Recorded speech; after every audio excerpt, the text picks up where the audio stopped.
Welcome to Station 655, the Minoc, your one-stop program for all the brave soldiers out there keeping the Republic safe. Remember, boys, keep that armor in top shape and your munitions fully stocked. Now, here's your host, CT-1586, aka Slackjack. We are back on Station 655, the Minoc, your favorite talk radio program for the brave soldiers of the Republic. From Coruscant to the far reaches of the Outer Rim, we have thoughts and opinions, and we want to hear from you. I'm your host, CT-1586, aka Slackjack. Well, folks, it's been a little while. The war is really vamped up, and we've had a few technical issues with the studio, including a Seppi attack that required a full reconstruction. But we're still here with a new look and the same old slack. Well, as you may be aware, we have a peculiar guest joining today. Joining us because apparently they left him behind here. What is your name again, Goldie? Hello. I am C-3PO Human-Cyborg Relations. My primary functions are in protocol and etiquette. I am fluent in over 6 million forms of communication and Okay. We don't want to be here too long, right? Well, 3PO, here's how this works.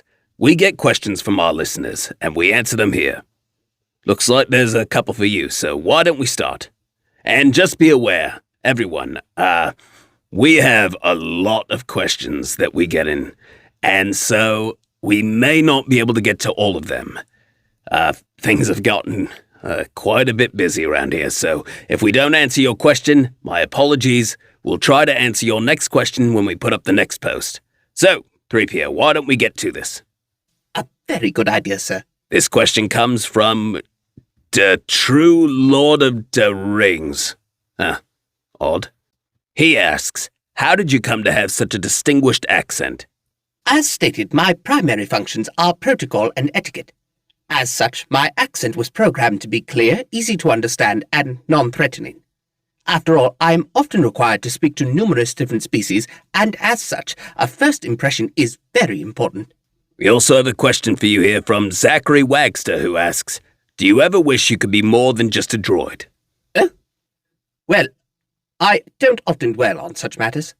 It's not within my programming to do so. Though there are times I do wish that perhaps I were a bit more, I suppose capable is the word. I seem to have a habit of getting into sticky situations. Luckily, R2 is usually there to help me out of those messes. Don't sell yourself short. If General Skywalker sees you as worthy of dragging you around, you must be doing something right. Well, yes, I suppose. We have a few questions here from Ultra Shadow 95. He says, what was training on Kamino like? I'm curious, seeing as how, based on troop numbers, the Republic seems severely outnumbered, but was still able to fight with the Separatists. Excellent question. Unfortunately, I'm not at liberty to describe the specifics of training. That said, I will say that the training is brutal. You're pushed to your limit and then some. The reason we're able to take on the countless battle droids the Separatists throw at us? Simple. No amount of battle programming is ever going to match pure spirit, will, training, and determination. We push ourselves to be the best of the best, and we prove that we can best the Seppies anytime, anywhere, time and again.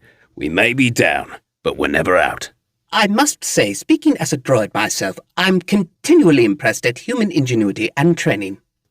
He then asks, what is the toughest battle you've been in and why? I've said this before, the Battle of Christophsis, we were pinned down, outgunned, and it would have been a losing battle had it not been for Kenobi, Skywalker, and his Padawan, Commander Tano. Finally, what type of blaster do you use, and what is your rank? First, I'm currently a sergeant in the 212th. Second, I use all different types depending on the situation, but the standard DC-15S is my go-to for most situations. Thank you for your question. We have another for 3PO here from Elmer Meek, who asks, how force-sensitive is R2-D2? I heard from the droid of Jax Pavins that R2-D2 and Jax Pavin are the only... this is an odd question. Are the only two force-sensitive droids in the galaxy. How does R2's force sensitivity affect you? R2-D2? Force-sensitive? If you pardon my saying so, I do believe that's quite preposterous.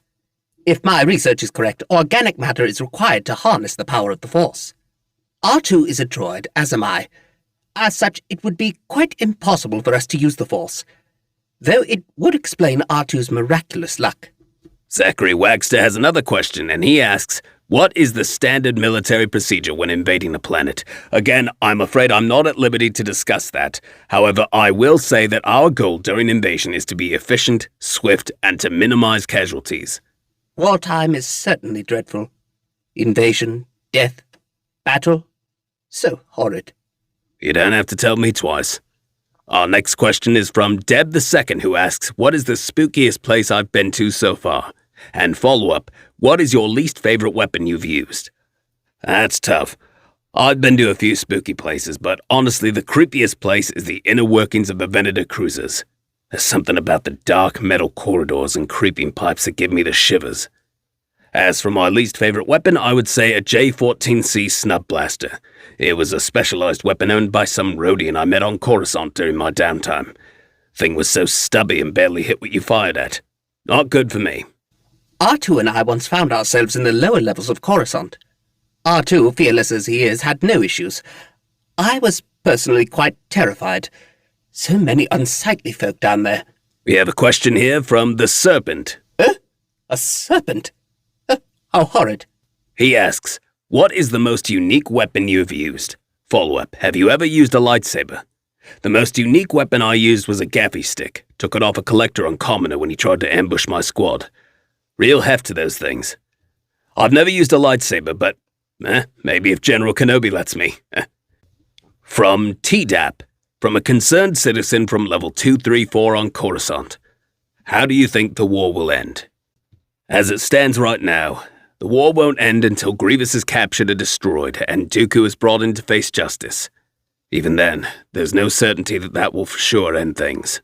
From my current calculations, the odds of the war ending any time soon are approximately 12,722 to 1. Though I suppose it only takes one lucky break to change the tide of the war. From Justin Thompson. Hey Slack, good to hear that you're alright and back online. I have 2 questions for you today. Number 1, in your opinion, what are the 3 strongest and weakest battle droids you and your brothers have gone up against and why? The strongest are definitely the droidicas. There's just... some of my brothers see them as more of an annoyance, but those shield generators they have, they're tricky, especially when you're facing a whole squad of them. The super battle droids have some pretty tough armor. It can be tough to take them down. And those commando droids, nightmares. Don't want to face those.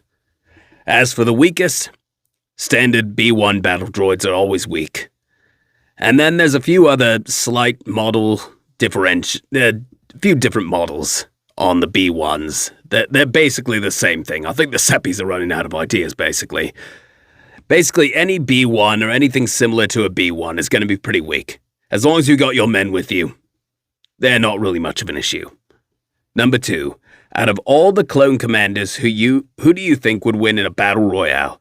To see who's the strongest clone commander, as you also have to take into consideration the different gear they all have, that being their weapons, armor, fighting tactics, and hand-to-hand combat.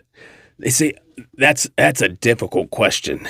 There's so many commanders in the Grand Army. It would be hard to say for sure, and we'd be here all day, but I'd say, I'd say Captain Rex is up there. He's pretty tough, and of course Commander Cody. There's so many. I'm afraid I can't give a straight answer with this one. I say there's so much competition among you clones. I suppose that just comes down to human behavior. From Zachary Wagster once again. Hey Slack, my question for you this time is, what does your dream life look like? It changes every week. Some weeks I just want to be out in the field fighting, defending the Republic. Other days I just want to be sitting on the beaches of Spyro with a drink in my hand. I guess, after the war, I'm just looking for a life of peace. From 212th Trooper. Greetings Slackjack, Spade here. Have you ever had to work with improvised weapons? You've heard my story how I fended off a clanker attack with a shovel, so I'm curious if you've done anything similar. If not improvised weapons, any non-standard weapons will do. I've since embraced my name and now carry around Sparky the Shock Shovel as my backup weapon. That's terrific. My brothers may laugh at me, but just wait till I start swinging. P.S. Click-Clack, if you're still listening, thank you for your advice to me and Lockett. I'm sure Click-Clack is listening. He's screwing up somewhere. Improvised weapons. Like I said, I used a gaffy stick before. Basically, when you're out in the field and you're disarmed, you got to use whatever you can. So, there's been numerous times I've had to make do with improvised weapons, but none that really stick out other than that gaffy stick, mainly because it was a gaffy stick on commoner. You don't expect to see something like that. Thank you for your question. And I think we'll end things here with Commander Watcher. He says, my 3 questions for you this time, Slackjack, are the following. I heard a rumor about a clone commando from Omega Squad being in a romantic relationship with his Jedi commander, Etain Turmukan. Sorry if I butchered that. And even got her pregnant, oh lord. What are your thoughts on this? Regardless of whether this is a rumor or this is true, never a good idea to mix things up with your Jedi leaders. It just muddies the water, and they're there to lead us. We're not, supposed to be close chums with them.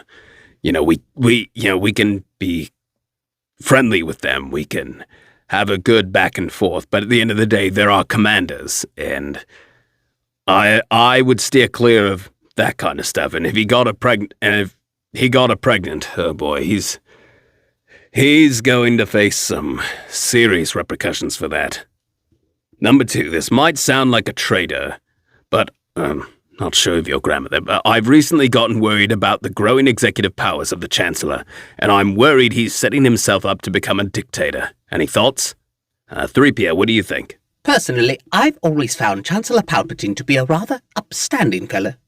For a human, that is. I'll say I haven't agreed with everything the Chancellor's done, but so far, he's given me no reason to distrust him, so I'm not sure. I think you might be in the minority on this one. Finally, number 3. I've recently seen a Jedi who was 12 years old die at the hands of the Separatists. Oh, my. Oh, that's awful. That's a damn shame. I'm considering creating a talk show like you are doing to help with those young Jedi and help them cope with the war. Do I have your permission to do this? You don't need my permission to do this. I say go for it. You got the equipment, you got everything set up, you got an audience. Go for it. Let your voice be heard.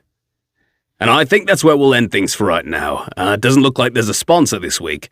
3PO, thank you for being on the show. Hopefully they can swing by and pick you up sometime soon. Oh, yes, thank you so much for having me on your program.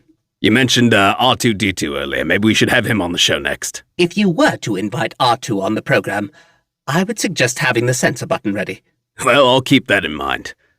Well, that's it for us today. We're going to end things off with Sakari Farah's newest album. And stick around because we'll have more when we return on Station 655, The Minoc.